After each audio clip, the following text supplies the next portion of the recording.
എൻ്റെ പേര് ട്രീസ ഷജീസ്. ഞാൻ വൈറ്റിലയിൽ നിന്ന് വരുന്നു. ഞാൻ 2019 മാർച്ച് 22-ാം തീയതിയാണ് ആദ്യമായിട്ട് ഉടമ്പടി എടുത്തത്. ഞാനിപ്പോൾ വന്നിരിക്കുന്നത് എൻ്റെ മകൻ്റെ ഒരു സാക്ഷ്യം പറയാൻ വേണ്ടിയിട്ടാണ്. എൻ്റെ പേര് അലൻ ഷജീസ്. ആദ്യം തന്നെ ഈശോയ്ക്കും കൃപാസന മാതാവിനും 1000 നന്ദി ഞാൻ പറയുന്നു. 2019 എൻ്റെ അമ്മ ഇവിടെ ഉടമ്പടി എടുക്കുന്നത്. അങ്ങനെയാണ് ഞാനിവിടെ കൃപാസനത്തിൽ വരുവാനും ഞങ്ങൾ ഇവിടെ കൃപാസന അമ്മയെടുത്ത് പ്രാർത്ഥിക്കാനും കാര്യങ്ങളൊക്കെ തുടങ്ങുന്നത്. ഇന്ന് ഞാനിവിടെ വന്നിരിക്കുന്നത് എൻ്റെ ജീവിതത്തിൽ നടന്ന ജീവിതത്തിൽ നടന്ന ഏറ്റവും വലിയ 2 അത്ഭുതങ്ങൾ ഇവിടെ സാക്ഷ്യപ്പെടുത്താൻ വേണ്ടിയായിരുന്നു. ആദ്യം തന്നെ ഞാൻ 2019-21 കാലഘട്ടത്തിലാണ് ഞാൻ ഈ BCom പഠിച്ചുകൊണ്ടിരുന്നത്.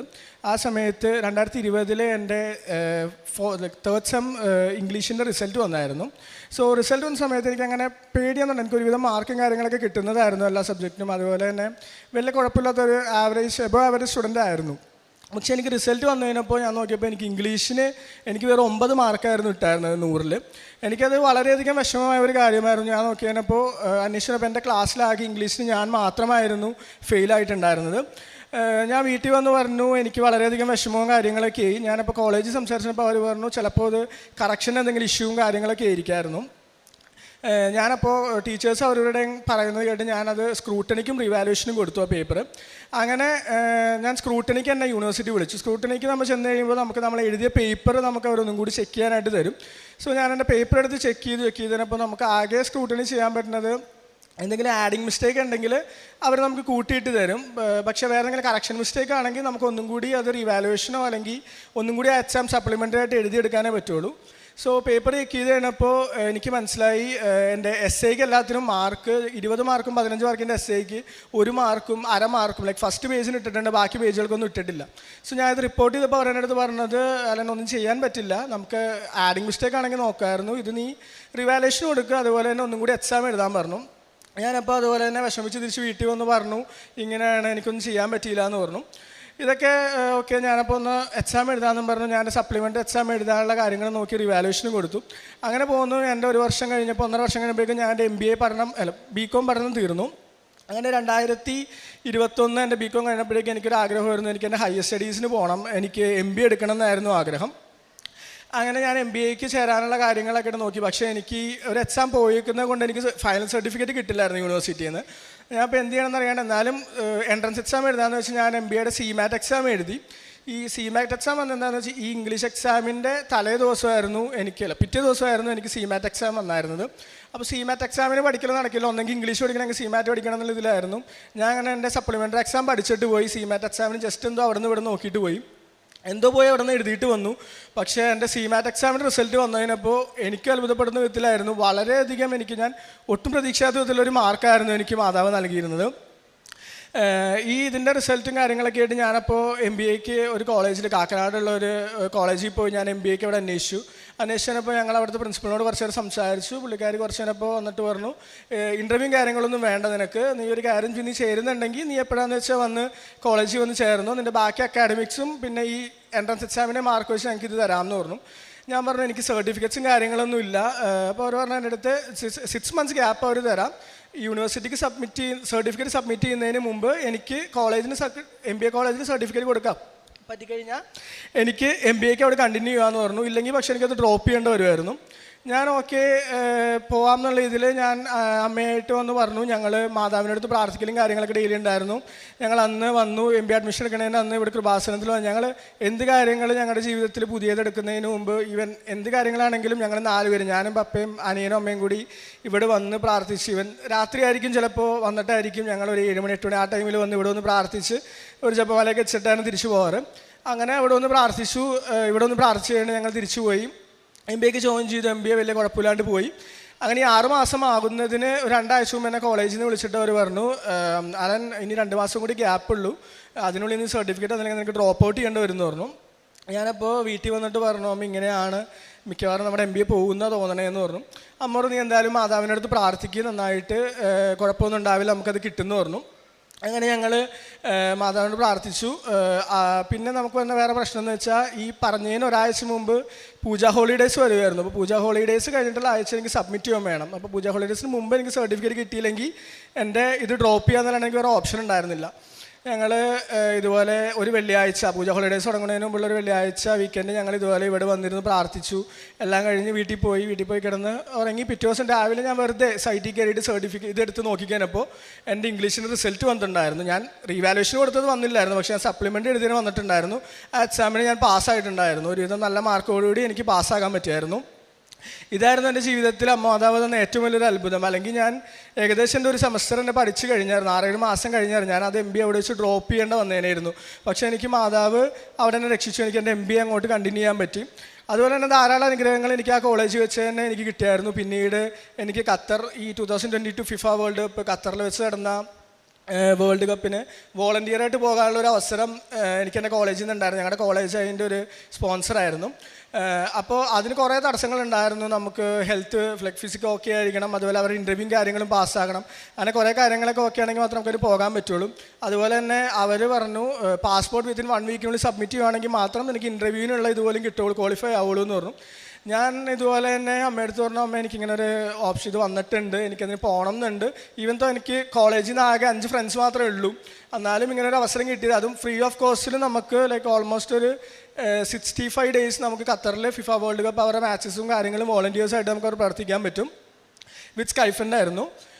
ഞാനപ്പോൾ ഇതിന് അറ്റൻഡ് ചെയ്തു, ഇൻ്റർവ്യൂവിന് അറ്റൻഡ് ചെയ്തു. ഇൻ്റർവ്യൂ അവരെന്നെ ക്വാളിഫൈ ചെയ്തു.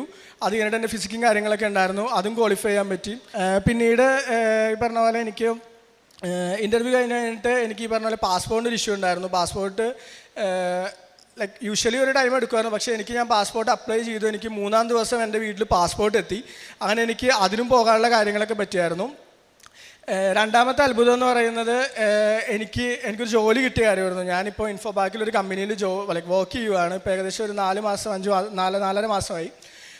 ഞാൻ ഇതൊക്കെ കഴിഞ്ഞ് കഴിഞ്ഞിട്ട് എൻ്റെ MBA ഏകദേശം തീരാറായപ്പോൾ എനിക്ക് ഒരാഗ്രഹം ഉണ്ടായിരുന്നു, എനിക്ക് ക്യാമ്പസ് പ്ലേസ്മെൻറ്റ് ത്രൂ തന്നെ ജോലി ലഭിക്കണം എന്നുള്ളത്. അപ്പോൾ ക്യാമ്പസ് പ്ലേസ്മെൻറ്റ് ലഭിക്കണമെങ്കിൽ ഞാൻ MBA ഫിനാൻസ് എടുത്തേക്കുന്ന സ്റ്റുഡൻ്റ് ആയിരുന്നു. അതുകൊണ്ട് തന്നെ ഞങ്ങളുടെ കോളേജിൽ MBA ഫിനാൻസിൽ വരുന്ന ജോലികൾ വളരെ കുറവായിരുന്നു. വന്നാൽ തന്നെ നമുക്ക് പാക്കേജും കാര്യങ്ങളൊക്കെ കുറവായിരുന്നു. ഞാനപ്പോൾ എന്ത് ചെയ്യണമെന്ന് ഒന്നിനും അപ്ലൈ ചെയ്യാണ്ടിരിക്കുമായിരുന്നു. അങ്ങനെ വന്നപ്പോൾ ഏകദേശം തീരാറായി, പ്ലേസ്മെൻറ്റ് തീരാറായ ഒരു സമയമായപ്പോൾ ഒരു കമ്പനി വന്നു, Bangalore based real estate company ആയിരുന്നു. അവർ പറഞ്ഞു നിനക്ക് ഏത് സ്ട്രീമാണെങ്കിലും കുഴപ്പമില്ല, നമുക്കിവിടെ ഏകദേശം എല്ലാ സ്ട്രീമും ഉണ്ട്, നീ അപ്ലൈ ചെയ്തോളാൻ പറഞ്ഞു. ഞാനങ്ങനെ അപ്ലൈ ചെയ്തു. എനിക്ക് അവരുടെ 2-3 റൗണ്ട്സ് ഓഫ് ഇൻ്റർവ്യൂസും കാര്യങ്ങളൊക്കെ ഉണ്ടായിരുന്നു. അതൊക്കെ പാസ്സായി. ഞാനങ്ങനെ ഏപ്രിൽ 3-ാം തീയതി അവിടെ ബാംഗ്ലൂർ ആ കമ്പനിയിൽ ഞാൻ ജോയിൻ ചെയ്തു. എനിക്ക് നാട്ടിൽ നിന്ന് പോകാൻ അങ്ങനെ വലിയ താല്പര്യം ഉണ്ടായിരുന്നില്ല. നാട്ടിൽ തന്നെ ഇവിടെ നിന്ന് നോക്കിയാനും കാര്യങ്ങളൊക്കെ ആയിരുന്നു താല്പര്യം. പക്ഷേ എന്നാലും കുഴപ്പമില്ല എന്നുള്ള ഇതിൽ മാതാവിനോട് പ്രാർത്ഥിച്ച് കിട്ടിയൊരു ജോലിയായിരുന്നു. അമ്മ സമയത്ത് അമ്മയുടെ ഉടമ്പടിയിലും കാര്യങ്ങളൊക്കെ എഴുതിയിട്ടുണ്ടായിരുന്നു എൻ്റെ ജോലിയുടെയും കാര്യങ്ങളൊക്കെ. അതിൻ്റെ ഒരു ഇതായിട്ട് തന്നെ എനിക്ക് മാർച്ച് 19-ാം തീയതി ആ ഒരു ദിവസം അമ്മ പറഞ്ഞായിരുന്നു മാർച്ച് ഇന്നൊരു ഡേറ്റിനുള്ളിൽ എനിക്ക് ഇത് കിട്ടുന്നുള്ളത്. ആ ഒരു ഡേറ്റിനുള്ളിൽ തന്നെ മാതാവ് എനിക്ക് ജോലിയും ലഭിച്ചു. ആ ഒരു കമ്പനിയിൽ ക്യാമ്പസ് പ്ലേസ്മെൻറ്റ് ത്രൂ തന്നെ ജോലി കിട്ടി. അവിടെ കയറി കുറച്ചാളൊക്കെ വലിയ കുഴപ്പമില്ലാണ്ട് കാര്യങ്ങളൊക്കെ ആയിട്ട് ഞാൻ പോയായിരുന്നു. എന്നാലും എനിക്കൊരു 6 months ആയപ്പോഴേക്കും എനിക്ക് ആ ജോലിയിലേക്ക്, ഞാൻ ഫിനാൻസ് ആയിരുന്നു ഞാൻ വർക്ക് ചെയ്യുന്നത്, ആ ഒരു ഫീൽഡിലല്ല. അപ്പോൾ എനിക്ക് വളരെ ബുദ്ധിമുട്ട് തുടങ്ങി. പക്ഷേ എനിക്ക് അവിടെ നിന്ന് നിർത്തുകയും വേണം, എനിക്ക് ഹെൽത്തായിട്ട് കുറേ ബന്ധപ്പെട്ട് കുറേ പ്രശ്നങ്ങൾ വന്നു തുടങ്ങി. പിന്നെ മെയിൻ അതുപോലെ തന്നെ അമ്മ ഉടമ്പടി എടുത്തതിന് ശേഷം ഞങ്ങൾ 4 പേരും എല്ലാവരും ഏതെങ്കിലും സമയത്തായിട്ട് എല്ലാ ദിവസവും പള്ളിയിൽ പോകുമായിരുന്നു. പള്ളിയിൽ പോയി ഞങ്ങൾ ഇതുവരെ മുടക്കിയിട്ടുണ്ടായിരുന്നില്ല. അത്ര എന്തെങ്കിലും വയ്യാണ്ട് വന്ന സമയത്ത് മാത്രം പള്ളിയിൽ പോകാണ്ടിരിക്കുക, അല്ലാണ്ട് എല്ലാ ദിവസവും തന്നെ പള്ളിയിൽ പോകുമായിരുന്നു. അതുപോലെ തന്നെ ഒരു കാര്യമായിരുന്നു, ഞങ്ങൾ എന്തെങ്കിലും പുറത്തേക്ക് പോകുന്നതിന് ഇതിനു മുമ്പ് അമ്മ മാതാവിൻ്റെ ഉപ്പ് അമ്മ എല്ലാ ദിവസവും തന്നിട്ടായിരുന്നു ഞങ്ങൾ പോകാറ്. അതുപോലെ തേനും കാര്യങ്ങളും, പിന്നെ അതുപോലെ എണ്ണയും അമ്മ തേച്ചിട്ട് പുറത്തേക്ക് വീട്ടിൽ നിന്ന് എന്തെങ്കിലും കാര്യത്തിന് പുറത്തേക്ക് പോകുകയാണെങ്കിൽ തന്നെ ഞങ്ങളെ പുറത്തേക്ക് വിടാറുള്ളൂ. 4 പേരെയും ഞങ്ങൾ പുറത്തേക്ക് പോയിക്കൊണ്ടിരുന്നത്. അങ്ങനെ ബാംഗ്ലൂർ അവിടെ നിന്ന് പോരണമെന്നുണ്ടെങ്കിലും ഞാൻ ഇത്ര നാളും വർക്ക് ചെയ്തതിൻ്റെ ഒരു വലിയൊരു എമൗണ്ട് ഇൻസെൻറ്റീവ്, ഒരു വലിയ തുക അവിടെ ഉണ്ടായിരുന്നു. പക്ഷേ എനിക്ക് ഏപ്രിലാകുമ്പോൾ ഒരു വർഷത്തിനുള്ളിൽ തന്നെ ഇറങ്ങണമെന്നുണ്ടായിരുന്നു. പക്ഷേ ഇൻസെൻറ്റീവ് റിലീസ് ചെയ്യണമെങ്കിൽ അടുത്ത വർഷം ഏകദേശം ഒരു ഓഗസ്റ്റ് സെപ്റ്റംബർ കഴിഞ്ഞാൽ എനിക്ക് അതിൻ്റെ ഇൻസെൻറ്റീവ് റിലീസ് ആവുള്ളൂ. അവരുടെ ആ ഒരു പ്രോസസ്സ് അനുസരിച്ച് അങ്ങനെയായിരുന്നു. അപ്പോൾ അത് ഒരു വലിയൊരു എമൗണ്ട് ഉള്ളതുകൊണ്ട് തന്നെ എനിക്കത് അവിടെ ഇട്ടിട്ട് പോരാനൊരു മടിയായിരുന്നു.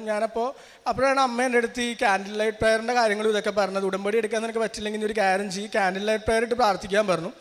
അന്നുകൊണ്ട് ഞാൻ ഈ ക്യാൻഡിൽ ലൈറ്റ് പ്രയറിൽ ഇട്ട് പ്രാർത്ഥിക്കാൻ തുടങ്ങിയതും ഞാൻ ഇതുവരെ ചെയ്തേക്കുന്ന ക്യാൻഡിൽ പ്രയർ വെച്ച് പ്രാർത്ഥിച്ചേക്കുന്ന ഒരു കാര്യം പോലും എനിക്ക് ഇതുവരെ നടന്ന് കിട്ടാണ്ടിരുന്നിട്ടില്ല. ലൈക്ക് ഞാനപ്പോൾ അന്ന് ഞാനിതുപോലെ ക്യാൻഡിൽ പ്രയർ വെച്ച് പ്രാർത്ഥിച്ചു, എനിക്ക് അമ്മ എനിക്ക് ഇവിടെ പറ്റുന്നില്ല, എനിക്ക് എന്താ വെച്ചാൽ പിന്നെ എനിക്ക് പള്ളിയിലും കാര്യങ്ങളൊന്നും പോകാനേ പറ്റുന്നത് വെച്ചാൽ ഞങ്ങൾക്ക് ഈ സെയിൽസ് ഫീൽഡ് ആയതുകൊണ്ട് തന്നെ ഈവൻ തോ സൺഡേ ആണെങ്കിൽ പോലും ജോലിയുണ്ട്, സാറ്റർഡേ സൺഡേ ജോലിയുണ്ട്, ട്യൂസ്ഡേ ഒരു ദിവസം ഓഫ് കിട്ടുന്നത്. അപ്പോൾ സൺഡേ ആണെങ്കിലും രാവിലെ ജോലിക്ക് പോകണം, പള്ളിയിൽ പോലും കാര്യങ്ങൾ നടക്കില്ല, തിരിച്ചു വരുമ്പോൾ രാത്രിയാവും. അപ്പോൾ തന്നെ പള്ളിയിൽ പോലും കാര്യങ്ങളൊക്കെ പോയി കുമ്പസാരം ആ കാര്യങ്ങളൊന്നും നടക്കുന്നില്ല. ഇതൊക്കെ ഇന്നപ്പോഴേക്കും ഞാൻ മാതാവിനോട് പ്രാർത്ഥിച്ചു, മാതാവ് എനിക്ക് ആ ഇൻസെൻറ്റീവ് കിട്ടിയായിരുന്നെങ്കിൽ എനിക്ക് എത്രയും പെട്ടെന്ന് ഇവിടെ നിന്ന് ഇറങ്ങാമായിരുന്നല്ലോ എന്നുള്ളത്. അങ്ങനെ ഞാൻ പ്രാർത്ഥിച്ചു. എനിക്ക് ഒരു ജാനുവരി ഫെബ്രുവരി ഇതുവരെ ആ കമ്പനിയുടെ ഹിസ്റ്ററിയിൽ ഞാൻ കേട്ടിട്ടില്ല. ഞാൻ സീനിയേഴ്സിനോട് ചോദിച്ചപ്പോൾ അവർ പറഞ്ഞത് നിനക്ക് പോകാം, പക്ഷേ നിനക്ക് ഇൻസെൻറ്റീവ് കിട്ടില്ലെന്നാണ് പറഞ്ഞത്. പക്ഷേ എനിക്ക് ഫെബ്രുവരി ആയി കഴിഞ്ഞപ്പോൾ എനിക്ക് ഒരു എമൗണ്ട് പോലും അവർ ഹോൾഡ് ചെയ്യാണ്ട് എനിക്ക് ആ എമൗണ്ട് ഫുള്ളായിട്ട് എനിക്ക് അവർ ഇൻസെൻറ്റീവ് എൻ്റെ മൊത്തത്തിൽ അവർ റിലീസ് ചെയ്ത് തന്നിരുന്നു. ഞാൻ അപ്പോൾ തന്നെ എനിക്ക് കിട്ടിയപ്പോൾ തന്നെ ഞാൻ വേഗം അമ്മയെടുത്ത് വിളിച്ചിട്ട് പറഞ്ഞു, അമ്മേ ഞാൻ ഇങ്ങനെ ക്യാൻഡിൽ പ്രയർ എടുത്ത് പ്രാർത്ഥിച്ചായിരുന്നു, എനിക്കിങ്ങനെ എൻ്റെ ഇൻസെൻറ്റീവ് റിലീസ് ചെയ്തിട്ട് മാത്രമേ എനിക്ക് ഇറങ്ങാൻ പറ്റുള്ളൂ എന്നുള്ളത്. അതുപോലെ തന്നെ എനിക്കിത് ഇൻസെൻറ്റീവ് ഫുൾ എമൗണ്ട് എൻ്റെ റിലീസ് ചെയ്ത് കിട്ടിയിട്ടുണ്ടെന്ന് പറഞ്ഞു. അപ്പോൾ ഓക്കെ ഞങ്ങൾ അമ്മയൊക്കെ ഇവിടെ ഒന്ന് പ്രാർത്ഥിച്ചു കാര്യങ്ങളൊക്കെ. ഞാൻ പിന്നെ ബാംഗ്ലൂരിൽ നിന്ന് 1 മാസത്തിനുള്ളിൽ തന്നെ എനിക്ക് ഇറങ്ങണമായിരുന്നു. എനിക്ക് ഹെൽത്തൊക്കെ വളരെ വയ്യാണ്ടായി, പിന്നെ അവിടെ നിൽക്കാനും പറ്റുന്നില്ല. അങ്ങനെ എനിക്ക് ഏപ്രിൽ 4-ാം തീയതി എൻ്റെ 1 വർഷമാവും. ഞാനപ്പോൾ ഏപ്രിൽ 3-ാം തീയതി എൻ്റെ HR അടുത്ത് എന്നിട്ട് ഞാൻ പറഞ്ഞു, മാം ഇങ്ങനെ ഞാൻ ഇറങ്ങുവാണ്, എനിക്കിങ്ങനെ കുറച്ച് കാര്യങ്ങൾ ഇതൊക്കെയുണ്ട്. അപ്പോൾ അവർ പറഞ്ഞു പറ്റില്ല, ലൈക്ക് നിനക്ക് 1 മന്ത് നോട്ടീസ് പീരീഡ് സെർവ് ചെയ്തിട്ട് നിനക്ക് ഇറങ്ങാൻ പറ്റുള്ളൂ, അങ്ങനെയാണ് കമ്പനി പ്രൊസീജിയേഴ്സും കാര്യങ്ങളും, ഇല്ലെങ്കിൽ നിനക്കൊന്നും ചെയ്യാൻ പറ്റില്ല എന്ന് പറഞ്ഞു. ഞാൻ അവരുടെ അടുത്ത് പിന്നെ എനിക്ക് ഇനിയും 1 മന്ത് അവിടെ നിൽക്കാമെന്നുള്ള ഒരു ഇതുണ്ടായിരുന്നില്ല. നമ്മൾ ഇനി നിന്ന് കഴിഞ്ഞാൽ പിന്നെയും അത് ഡിലേ ആവും, പിന്നെയും സർട്ടിഫിക്കറ്റ്സും കാര്യങ്ങളും കിട്ടാൻ. ഞാനപ്പോൾ ഈ പറഞ്ഞ പോലെ എൻ്റെ അമ്മയുടെ അടുത്ത് വിളിച്ചിട്ട് പറഞ്ഞു, അമ്മ ഇങ്ങനെയൊക്കെയാണ് പറയുന്നത്, എന്താ ചെയ്യേണ്ടതെന്ന്. അപ്പോൾ അമ്മ പറഞ്ഞു, നീ കൃപാസന അമ്മയുടെ അടുത്ത് പ്രാർത്ഥിക്കുക, നീ ഇതുവരെ നിനക്ക് ഇൻസെൻറ്റീവ് ഇറങ്ങുന്നതിന് മുമ്പ് പോകുന്നതിന് മുമ്പ് കിട്ടണമെന്ന് പറഞ്ഞു, ഇതൊക്കെ ഇതുവരെ നടത്തി കിട്ടില്ലേ, നിനക്ക് എല്ലാ കാര്യങ്ങളും അങ്ങനെ തന്നെ നടക്കുന്നു പറഞ്ഞു. ഞാനപ്പോൾ ഓക്കെ എന്നാൽ അങ്ങനെ എന്ന് വെച്ചുള്ള ഇതിൽ ഞാൻ പ്രാർത്ഥിച്ചു. അമ്മയുടെ അടുത്ത് എല്ലാ ദിവസവും വൈകുന്നേരം പ്രാർത്ഥിക്കുമായിരുന്നു. അതുപോലെ ഈവൻ ഞാൻ ഉടമ്പടി എടുത്തിട്ടില്ലെങ്കിലും ഞാൻ ആ 5:30 പ്രാർത്ഥന ഞാൻ എല്ലാ ദിവസവും രാവിലെ ബാംഗ്ലൂരായിരുന്നെങ്കിൽ ഞാൻ രാവിലെ എണീറ്റ് എത്തിക്കുമായിരുന്നു. വല്ലപ്പോഴും ഉറങ്ങിപ്പോകുന്നല്ല, അങ്ങനത്തെ ഒരു സമയം അല്ലാണ്ട് ബാക്കി എല്ലാ ദിവസങ്ങളും തന്നെ ഞാൻ എത്തിക്കുമായിരുന്നു. അതുപോലെ ഈവനിങ്ങത്തെ പ്രയറും ഞാൻ മുടക്കാറില്ലായിരുന്നു. അങ്ങനെ ഞാൻ ഏപ്രിൽ 3-ാം തീയതി അവരെൻ്റെ അടുത്ത് ആദ്യം പറ്റില്ല എന്ന് പറഞ്ഞതായിരുന്നു. ഞാൻ പിന്നെ വൈകുന്നേരം അവരുടെ അടുത്ത് എന്നിട്ട് പറഞ്ഞു, എനിക്ക് റിലീവിംഗ് ലെറ്റർ എക്സ്പീരിയൻസ് സർട്ടിഫിക്കറ്റ് മാത്രം മതി, എനിക്ക് വേറെ ഫൈനൽ സെറ്റിൽമെൻറ്റും കാര്യങ്ങളൊന്നും റിലീസ് ചെയ്ത് തരണ്ട, എനിക്ക് പക്ഷേ എത്രയും പെട്ടെന്ന് എനിക്ക് ഇറങ്ങണം എന്ന് പറഞ്ഞു. അന്ന് ഈവനിങ് ആയപ്പോൾ എൻ്റെ അടുത്ത് HR വിളിച്ചിട്ട് പറഞ്ഞു, ഞാൻ ഓഫീസിൽ നിന്ന് എൻ്റെ അടുത്ത് പറഞ്ഞു, ഓക്കെ നിൻ്റെ റിലീവിംഗ് ലെറ്റർ ഞാൻ സൈൻ ചെയ്തേക്കാം, നിനക്ക് ഇന്ന് തന്നെ കമ്പനിയിൽ നിന്ന് ഇറങ്ങാമെന്ന് പറഞ്ഞു. എൻ്റെ അടുത്ത് 1 മന്ത് പറഞ്ഞതായിരുന്നു ഒരു, പക്ഷേ എൻ്റെ അടുത്ത് അന്ന് ഈവനിങ് തന്നെ എൻ്റെ അടുത്ത് കമ്പനിയിൽ നിന്ന് ഇറങ്ങാമെന്ന് പറഞ്ഞു. അങ്ങനെ ഞാൻ അവിടെ നിന്ന് 2 ദിവസം കഴിഞ്ഞപ്പോൾ പപ്പയമ്മയും വന്നു, എന്നെ തിരിച്ച് കൂട്ടിക്കൊണ്ട് പോകുന്നു. ഞാൻ ബാംഗ്ലൂരിൽ നാട്ടിൽ വന്നിട്ടും എനിക്ക് ഏറ്റവും വലിയൊരു ആഗ്രഹമായിരുന്നു ഞാൻ പഠിച്ച ഫീൽഡിൽ ഫിനാൻസിൽ ഏതെങ്കിലും ഒരു ബിഗ് 4 കമ്പനിയിൽ എനിക്ക് ജോയിൻ ചെയ്യണം എന്നുള്ളത്. അതും കൊച്ചിയിൽ തന്നെ വേണമെന്നായിരുന്നു. അങ്ങനെയൊക്കെ ഞാൻ 1-2 കമ്പനീസിൽ കോളേജിൽ നിന്ന് വന്ന് 1-2 കമ്പനീസിൽ അപ്ലൈ ചെയ്തായിരുന്നു. പക്ഷേ അവരുടെ ലൈക്ക് ഈ എക്സാംസ് ക്രാക്ക് ചെയ്യാൻ ഒരെണ്ണം ഇത്തിരി പാടായിരുന്നു. അടുത്തതിൽ അവർ പിന്നെ എന്തോ ഡിലേയും കാര്യങ്ങളൊക്കെ വന്നു. അങ്ങനെ ഇരിക്കുമ്പോൾ ഞാൻ പപ്പയ്ക്ക് ബിസിനസ്സാണ്, പപ്പയുടെ കമ്പനിയിൽ തന്നെ ഞാൻ അക്കൗണ്ട്സും കാര്യങ്ങളൊക്കെ കുറച്ച് കാര്യങ്ങളൊക്കെ ആ സമയത്ത് ജസ്റ്റ് ട്രെയിനിങ് കാര്യങ്ങളൊക്കെ പോകാമെന്ന് വിചാരിച്ച് അങ്ങനത്തെ കാര്യങ്ങളൊക്കെ നോക്കി നടന്നിരുന്നു. അങ്ങനെ ഇരിക്കുമ്പോൾ എൻ്റെ ഒരു സീനിയർ ചേച്ചി ഈ പറഞ്ഞ പോലെ ഇൻഫോബാക്കിൽ ഈ പറഞ്ഞ പോലെ ബിഗ് 4 കമ്പനിയിൽ പുള്ളിക്കാരി വർക്ക് ചെയ്യുന്നുണ്ടായിരുന്നു. അപ്പോൾ പുള്ളിക്കാരി എൻ്റെ അടുത്ത് പറഞ്ഞു, എടാ ഇങ്ങനെ ബാംഗ്ലൂർക്ക് ഒരു ഓപ്പണിംഗ് ഉണ്ട്, ടാക്സിലാണ്, ഞാൻ നിന്നെ റെഫർ ചെയ്തോട്ടെ എന്ന് ചോദിച്ചു. അപ്പോൾ ഞാൻ പറഞ്ഞു, എനിക്ക് ചേച്ചി ഇത് തന്നെ വേണ്ടത്, പക്ഷേ ബാംഗ്ലൂർ ആയതുകൊണ്ട് എനിക്ക് സത്യം പറഞ്ഞൊരു താല്പര്യം ഇല്ല എന്ന് പറഞ്ഞു. പുള്ളിക്കാരി പറഞ്ഞു, വെറുതെ എന്തായാലും കൊടുത്തു നോക്കാം, നീ ഇതുവരെ നോക്കിയിട്ട് എന്തായാലും നടന്നിട്ടില്ലല്ലോ, എന്തായാലും നമുക്ക് കൊടുത്തു നോക്കാമെന്ന് പറഞ്ഞു. പുള്ളിക്കാരി എൻ്റെ പേപ്പർ റെഫർ ചെയ്തു. അപ്പോഴും ഞാൻ ഇങ്ങനെ വീട്ടിൽ പറഞ്ഞപ്പോൾ അമ്മ ഇങ്ങനെ ബാംഗ്ലൂർ ആണല്ലോ, എന്ത് ചെയ്യണം എന്നൊക്കെ പറഞ്ഞു. അപ്പം അമ്മ പറഞ്ഞു, നീ പ്രാർത്ഥിക്കുക, നമുക്ക് ചിലപ്പോൾ ഇനി എങ്ങാനും വല്ല കൊച്ചിയിലേക്ക് ആണെങ്കിലോ എന്ന് പറഞ്ഞു. പിന്നെ അതുപോലെ ആ ചേച്ചി എന്നോട് പറഞ്ഞു, ഹൈബ്രിഡ് ആയിരിക്കുമോടാ, അപ്പോൾ നിനക്ക് ചിലപ്പോൾ കുറച്ച് വീട്ടിൽ ഇരുന്ന് വർക്ക് ചെയ്യാൻ, കുറച്ച് അവിടെയും ബാംഗ്ലൂർ ഇടയ്ക്ക് പോയാൽ മതി എന്ന് പറഞ്ഞു. ആ ഒരു ഇതിൽ ഞാൻ അപ്ലൈ ചെയ്തു. അങ്ങനെ ഒരു മെയ് 13-ാം തീയതി ആയപ്പോൾ എനിക്ക് അവിടെ നിന്ന് കോള് വന്നിട്ട് എൻ്റെ അടുത്ത് പറഞ്ഞു, ഇന്ന കമ്പനിയിൽ നിന്നാണ്, HR ആണ് വിളിക്കുന്നത്, നിൻ്റെ CV ഷോർട്ട് ലിസ്റ്റ് ചെയ്തിട്ടുണ്ട്, നിനക്ക് ഇൻ്റർവ്യൂവിന് അപ്പിയർ ചെയ്യാം, 16th പറഞ്ഞു. അപ്പോൾ ഞാൻ ഈ പറഞ്ഞ പോലെ ഹാപ്പിയായി. ജസ്റ്റ് അവരുടെ കമ്പനിയിൽ കയറുക എന്ന് തന്നെ നമ്മുടെ CV തന്നെ ഷോർട്ട് ലിസ്റ്റ് ചെയ്യുക എന്നുള്ളത് തന്നെ ഭയങ്കര ഒരു പാടുള്ളൊരു കാര്യമാണ്. CV ഷോർട്ട് ലിസ്റ്റായി. ഞാനങ്ങ് 16th 3 മണിക്കാണ് ഇൻ്റർവ്യൂ. ഞാനപ്പോൾ ഇൻ്റർവ്യൂവിനും കാര്യങ്ങളൊക്കെ റെഡിയായി നിൽക്കുകയാണ്. ഞാനപ്പോൾ കൃപാസന മാതാവിൻ്റെ രൂപവും അതുപോലെ അമ്മയുടെ ലോക്കറ്റും കാര്യങ്ങളും, അപ്പോൾ അമ്മ എണ്ണയൊക്കെ തേച്ച് വെച്ച് ഞാനപ്പോൾ അങ്ങനെ ഇൻ്റർവ്യൂവിന് റെഡി ആയിട്ടിരിക്കുകയാണ്. വീട്ടിൽ വെച്ചാണ്, ഓൺലൈൻ ഇൻ്റർവ്യൂ ആണ്, റെഡി ആയിട്ടിരിക്കുകയാണ്. അപ്പോൾ ഒരു 2:50-2:55 ആയപ്പോഴേക്കും ഞാനിങ്ങനെ വെറുതെ ഇരുന്ന് സത്യം പറഞ്ഞൊന്ന് പ്രാർത്ഥിച്ചു. ഞാൻ എപ്പോഴും ഈ പറഞ്ഞ പോലെ സാക്ഷ്യം കാര്യങ്ങളൊക്കെ കാണാറുണ്ട്. അപ്പോൾ സാക്ഷ്യത്തിലൊക്കെ എല്ലാവരും ഇങ്ങനെ പറയാറുണ്ട്, ലൈക്ക് അമ്മയുടെ പേരുള്ള ഒരാളായിരുന്നു എനിക്ക് ഇൻ്റർവ്യൂ കാര്യങ്ങൾ നടത്തിയത്, അല്ലെങ്കിൽ അമ്മയുടെ കളറുള്ള ഡ്രസ്സ് ഇട്ട് ആരെങ്കിലും ഒക്കെ ആയിരുന്നു, അങ്ങനത്തെ ഇതൊക്കെ. ഞാനും വെറുതെ ഇങ്ങനെ പ്രാർത്ഥിച്ചു, മാതാവ് എനിക്ക് എങ്ങനെയാണെങ്കിൽ എന്തെങ്കിലും ഒരു അത്ഭുതം എൻ്റെ ജീവിതത്തിൽ എനിക്കൊന്ന് കാണിച്ചു തരണം, എനിക്ക് ഈ പറഞ്ഞ പോലെ തന്നെ അങ്ങനെ എന്തെങ്കിലുമൊക്കെ എനിക്ക് ഈ പറഞ്ഞ പോലെ അമ്മയുടെ പേരില്ല. അപ്പോൾ ഞാൻ പാനലിസ്റ്റ് എടുത്ത് നോക്കിക്കഴിഞ്ഞപ്പോൾ പാനലിസ്റ്റിൽ 3 പേരാണ്. എനിക്ക് ഇൻ്റർവ്യൂവിന് കയറാൻ പാനലിസ്റ്റ് കിട്ടി 3 പേരാണ്. അപ്പോൾ അതിൽ ക്രിസ്ത്യൻ പേരുകളൊന്നും കണ്ടില്ല. അപ്പോൾ ഞാൻ ഓക്കെ എന്നാൽ നമുക്ക് കയറാമെന്ന് വെച്ച് കയറി. അപ്പോൾ നോക്കിയപ്പോൾ ഒരു ലേഡി ആയിരുന്നു എനിക്ക് ഇൻ്റർവ്യൂവിന് ഉണ്ടായിരുന്നത്. അപ്പോൾ എൻ്റെ അടുത്ത് അവർ ഒരാളെ ഉണ്ടായിരുന്നുള്ളൂ, 3 പേര് പാനലിസ്റ്റിന് ഒരാളെ ഉണ്ടായിരുന്നുള്ളൂ. അപ്പോൾ അവർ എൻ്റെ അടുത്ത് ഇൻട്രൊഡ്യൂസ് ചെയ്യാൻ പറഞ്ഞു. ഞാൻ ഇൻട്രൊഡ്യൂസ് ചെയ്ത് കഴിഞ്ഞിട്ട് പുള്ളിക്കാരി എൻ്റെ അടുത്ത് ഇങ്ങോട്ട് പറഞ്ഞ് hi Ellen, my name is Maria എന്ന് പറഞ്ഞു.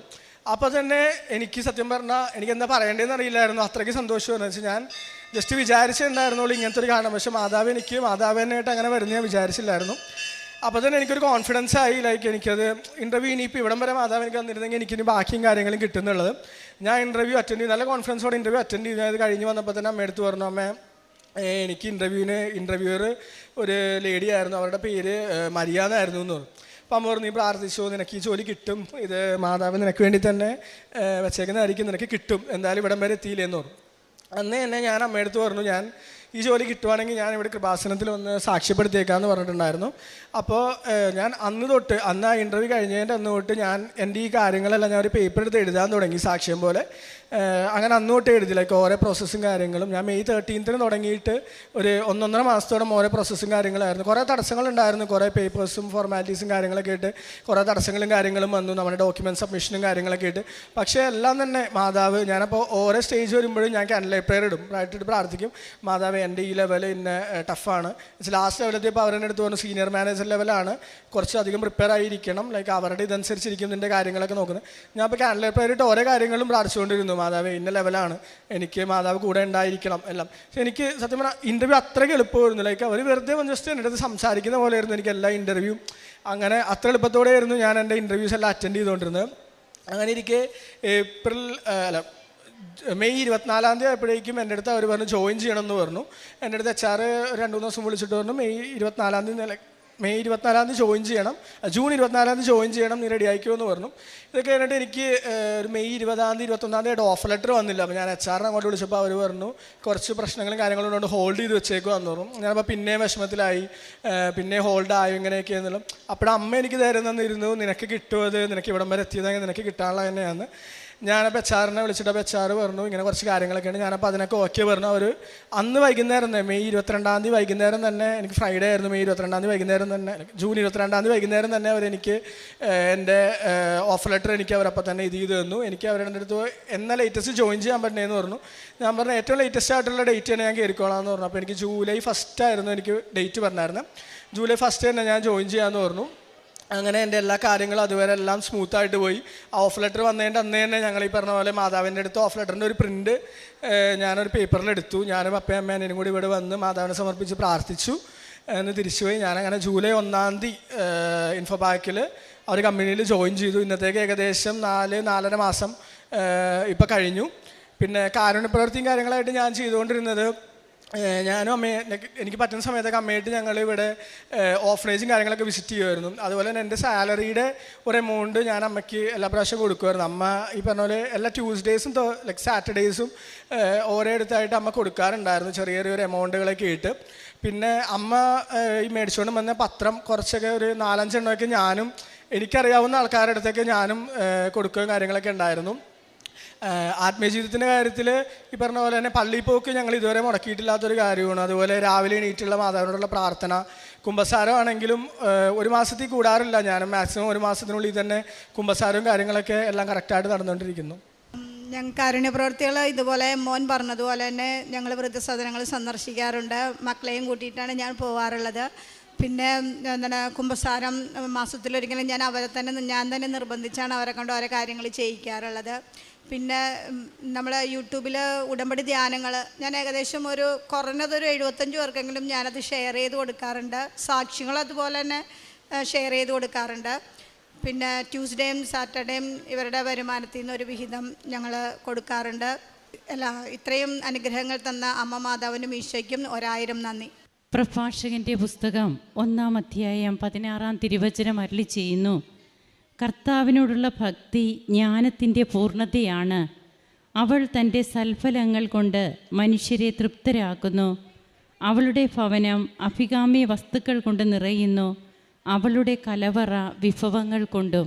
ഇവിടെ ട്രീസ ഷാജീസ് എന്ന അമ്മയാണ് ഉടമ്പടി എടുത്ത് ഉടമ്പടി എടുത്തത്. എന്നാൽ ഇന്ന് തൻ്റെ മക്കളും ഹസ്ബൻഡും കുടുംബം മുഴുവനും ഇന്നെങ്ങനെയാണ് ഉടമ്പടിയുടെ ഫലങ്ങൾ കൊണ്ട് നിറയുക, അതിന് അവരെല്ലാവരും എങ്ങനെ ഉടമ്പടി ജീവിതത്തിൻ്റെ പ്രാധാന്യം തങ്ങളുടെ ജീവിതത്തിൽ തങ്ങളായിരിക്കുന്ന ഓരോ അവസ്ഥകളിൽ അവരതെങ്ങനെ നിറവേറ്റുന്നു എന്നുള്ളതാണ്. അലൻ ഷാജി എന്ന ഈ മകൻ തനിക്ക് കിട്ടിയ ജോലിയെക്കുറിച്ചൊക്കെയാണ് ഇവിടെ പറഞ്ഞ് അവസാനിപ്പിക്കുന്നത്. എന്നാൽ അതിനു മുൻപായിട്ട് തൻ്റെ ഡിഗ്രി സർട്ടിഫിക്കറ്റിനെ കുറിച്ചും അതിൻ്റെ ഒരു സബ്ജക്റ്റ് തനിക്ക് ഫെയിലാകേണ്ടി വന്നു. എന്നാൽ ഏറ്റവും എളുപ്പമുള്ള ഈസി ആയിട്ടുള്ള സബ്ജക്റ്റ് തന്നെയാണ് തനിക്ക് കിട്ടാതെ പോയത്.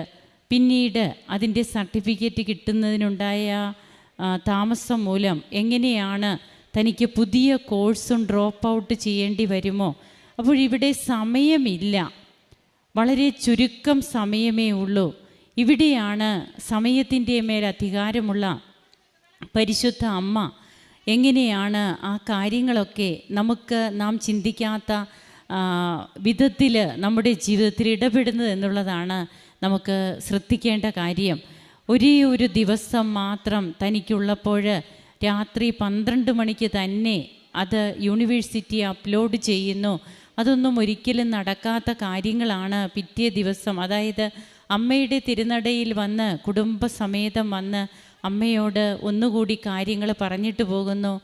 അതിനു മുമ്പായി ലൈറ്റ് എ ക്യാൻഡിൽ പ്രെയർ ഇട്ട് അലൻ തന്നെ പ്രാർത്ഥിക്കുന്നുണ്ട്.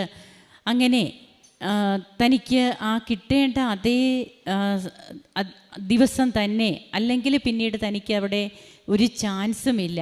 ഇങ്ങനെ ജീവിതത്തിൽ നമുക്ക് ഇനി മറ്റൊരു വഴിയില്ല എന്നുള്ള ആ ഒരവസ്ഥയിൽ നിൽക്കുമ്പോൾ എല്ലാ വഴികളും അടഞ്ഞവൻ്റെ ജീവിതത്തിൽ തുറക്കുന്ന വഴിയാണ് ഉടമ്പടിയുടേതെന്ന്, അതുകൊണ്ട് തന്നെയാണ് അനുഭവങ്ങളാണ് നമ്മെ കൊണ്ടത് പറയിപ്പിക്കുക.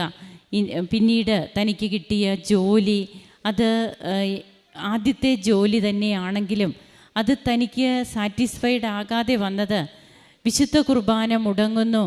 അതായത് അമ്മ ഉടമ്പടി എടുത്തത് മുതൽ തങ്ങളുടെ കുടുംബം ഒന്നു ചേർന്ന് വിശുദ്ധ കുർബാനയ്ക്കും പ്രാർത്ഥനയ്ക്കുമൊക്കെ പ്രാധാന്യം കൊടുത്തുകൊണ്ടിരുന്നത് പിന്നീട് വിശുദ്ധ കുർബാന മുടങ്ങുന്നു. ഞായറാഴ്ച പോലും തനിക്ക് വിശുദ്ധ കുർബാനയിൽ പങ്കെടുക്കാൻ പറ്റാതെ വരുമ്പോൾ അത് പരിശുദ്ധ അമ്മയോട് സംസാരിക്കുകയാണ്. Light A candle prayer request ഇട്ട് അമ്മയോട് പറയുകയാണ്. പിന്നീട് എങ്ങനെയാണ് ഏറ്റവും നല്ല രീതിയിൽ, അതും ഏറ്റവും നല്ല കമ്പനിയിൽ, ഇന്ത്യയിലെ ടോപ്പ് 4 കമ്പനികളിൽ ഒന്നിൽ തന്നെ ഈ മകന് പിന്നീട് ജോലി ലഭിക്കുന്നു. അതും ബാംഗ്ലൂർ വേണ്ട, കൊച്ചിയിൽ നിന്ന് തന്നെ ചെയ്യാം, വർക്ക് ഫ്രം ഹോമായിട്ട് കൂടുതൽ സമയവും ജോലി ചെയ്യാനുള്ള സാധ്യതകൾ, ഇങ്ങനെയൊക്കെ നാം കേൾക്കുമ്പോൾ ഇവിടെയൊക്കെയാണ് നമ്മുടെ it is not by merit but by grace, നമ്മുടെ യോഗ്യതയല്ല കർത്താവിൻ്റെ കൃപകളാണ് നമുക്കെല്ലാം സാധിച്ചു തരുന്നതെന്ന് നമുക്ക് കൂടുതൽ വ്യക്തമാവുക. അതുകൊണ്ടാണ് കർത്താവിനോടുള്ള ഭക്തി ജ്ഞാനത്തിൻ്റെ പൂർണ്ണതയാണ്.